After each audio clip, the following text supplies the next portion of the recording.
Hello, my name is Megan Varner, and I am a health and energy coach and physical therapist who works with individuals with POTS and chronic fatigue, helping them to rebuild their energy so that they can thrive again in their lives.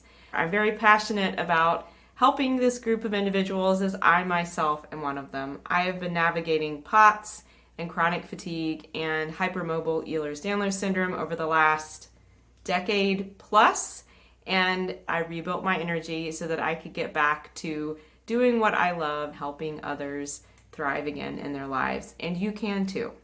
I would like to remind you that everything I share in this video and others as well is for informational purposes only and is not to take the place of any medical advice. Please consult your care team before implementing any of the suggestions that I share. The topic for today's video is, how can I have more steady energy with POTS? I get asked this question quite frequently by clients that I've worked with, and I can say during my own journey, I definitely struggled with it and still some days kind of struggle with it based upon what my energy battery drain is like. I'll talk a bit more about that in a second. It is not necessarily all just a mystery or a puzzle. You're able to get to a point where you can begin to see patterns and understand what's going on. So, what am I talking about when I talk about an energy battery? Well, many of us with chronic illness or an illness that causes us to have low energy are familiar with the spoon theory, where you have a certain number of spoons in a day, and each thing you do uses up a certain amount of spoons, and at the end of the day, if you run out of spoons or go negative on spoons, that can affect the next day. However, I like to use the analogy an energy battery, just like a phone battery. If you think about the energy that you have every day, just like how much battery is in your phone, you understand exactly what is going on with those high energy days that are great and those low energy days that are not so great. All of us recharge our energy battery when we plug it into the wall and go to sleep at night. And for some of us, sleeping recharges us more than others. So we may wake up in the morning with potentially 100% battery. In my journey, I don't always wake up with 100% battery. Sometimes it's more like 80% or maybe even 50%. And that can be based upon the amount of activity that I did the day before or particular things that drained my energy. So think about how much energy you wake up with or your battery percentage. And as you go into your day, being mindful of what particular tasks drain your battery quicker.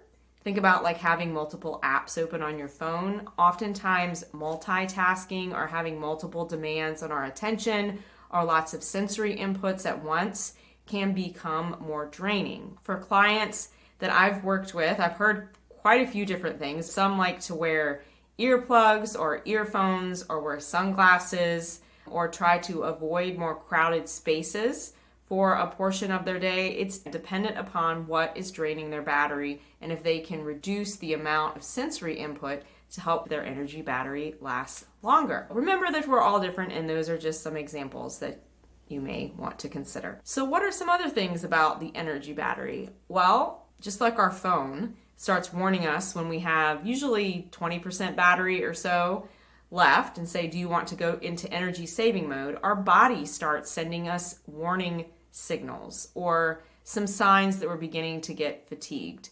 These can look different for different individuals. However, common ones are your heart rate starts going up, or you start seeing your heart rate variability drop if you're tracking that. I'll talk a little bit more about that in a second as well. You may start feeling hot or clammy, or you may feel like you're getting heavy, or your legs are swelling, or they're just turning colors like purple and blue. You may start having increased brain fog, or feeling more irritable or frustrated, or just feeling like you need to take a break and take a nap.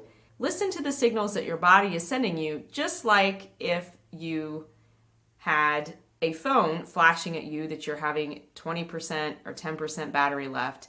You would begin to be mindful of thinking, I need to plug this back in. That takes me to my next point. Just like you can plug your phone battery in during the day when it starts to get close to running out, you can do that with your own energy. I mean, figuring out what particular things are able to recharge you, figure out what particular things drain you. Because if you're not fully aware of what particularly is draining you, it's hard to really determine when and how much of the activities to do that help recharge you. That's kind of the magic recipe, you could say. So what do I mean by figuring out how long it takes to recharge or to drain you?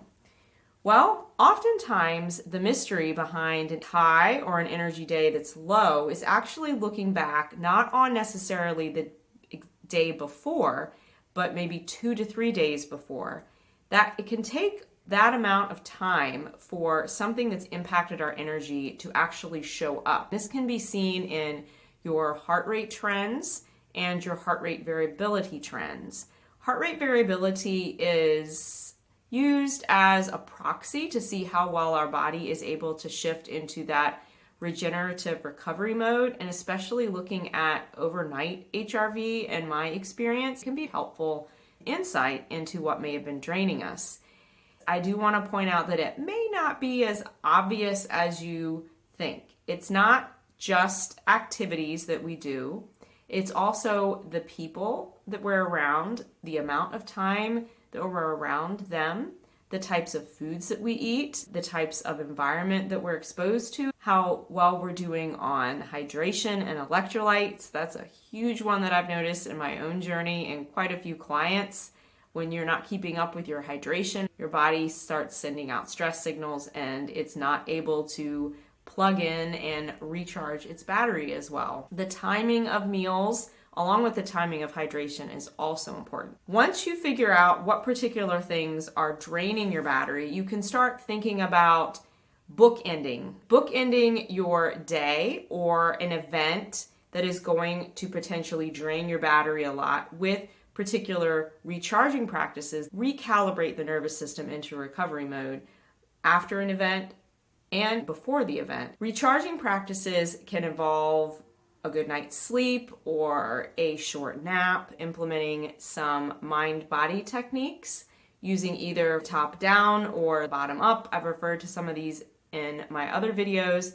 The mind has a very powerful influence over the body, especially when we start feeling signs of mental stress, or if we've had a lot of mental exertion. We're able to shift into more of a regenerative state by calling on a emotion or a memory, or some like to use visualization to help. Some other recharge practices that I like are somatics. I'm a huge fan of different havening techniques and different mindful movements that you can do on the floor. I have observed, both as a patient and as a coach and as a physical therapist, that when you do zero activity, you can actually be draining your battery more in the long run. When you start resuming activity again, that battery will get drained really quickly, as our cardiovascular system and our nervous system is not acclimated to being upright or being more active. So figuring out a small amount of motion that you can do on a daily basis with the help of a physical therapist or a coach or potentially a trainer can be very helpful to recharge you, just like you would be plugging, again, that phone into the wall. And last but not least, I will mention the amazing power of breath work, especially resonance frequency breathing, to help recharge your battery. It is something that I bookend both the beginning and the end of my day and any event that may be more draining, as resonant frequency breathing has the ability to begin to train the reflexes in our body to shift back into a recovery state and recharge our energy. I hope this video was helpful. I'd love to hear comments on what particular things resonated with you, so please drop a comment below the video. And keep in mind, you can recharge yourself and figure out how to have more steady energy with POTS and chronic fatigue. If you are interested in learning more tips on how to improve your energy and get back to thriving again, I'd be happy to talk to you. I offer a free 45-minute consultation for anyone who is interested in potentially learning more and working with me. you're welcome to email me at megan.barner@guidetoresilience.com or drop a comment below the video, and there's a link to schedule as well in the comments.